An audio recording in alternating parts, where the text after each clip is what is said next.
രാവിലെ തന്നെ big boss വീട്ടിൽ പൊരിഞ്ഞ അടിയാണ്, അതും ഫുഡിന് വേണ്ടിയിട്ട്. ഇത്രയും സീസൺസ് ഇതിനകത്ത് വന്നിട്ടുണ്ടെങ്കിലും ഫുഡിന് വേണ്ടിയിട്ട് ആരും വഴക്കുണ്ടാക്കിയിട്ടില്ല. പുതിയ പുതിയ അവരവർക്ക് അറിയാവുന്ന റെസിപ്പീസ് ഉണ്ടാക്കി എല്ലാവരും സെർവ് ചെയ്ത് കഴിച്ചിട്ട് മാത്രമേ ഉള്ളൂ. ഈ സീസണിൽ ഫുഡ് ഫുഡ് ഫുഡ് അതിന് വേണ്ടിയിട്ടായിരുന്നു രാവിലത്തെ അടി.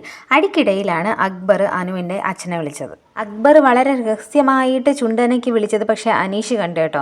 അനീഷ് ചോദിച്ചു, അക്ബർ എന്തായി കാണിച്ചത്? വീട്ടിലുള്ളവരെയൊക്കെ ഇങ്ങനെ വിളിക്കാൻ കൊള്ളാവോ? ഗേൾസിനോട് കുറച്ചെങ്കിലും റെസ്പെക്റ്റ് കാണിക്കണ്ടേ എന്ന് അനീഷ് ചോദ്യം ചെയ്തു. അപ്പോൾ അക്ബർ പറയുന്നത്, അനീഷേട്ടൻ ഞാൻ വിളിച്ചത് മാത്രമേ കണ്ടോളൂ, അനു പറഞ്ഞതൊന്നും കണ്ടില്ലേന്ന് ചോദിച്ചു. അപ്പോൾ അനീഷ് പറഞ്ഞു, ഞാൻ കണ്ടില്ല, ഞാൻ അക്ബർ പറയുന്നതാണ് കണ്ടതെന്ന് പറയുന്നുണ്ട്. അപ്പോൾ അനു പറയുന്നു, ഞാൻ പറഞ്ഞെങ്കിൽ എന്താ, എൻ്റെ അച്ഛനെ വിളിക്കുമ്പോൾ ഞാനത് കേട്ടോണ്ടിരിക്കണോ?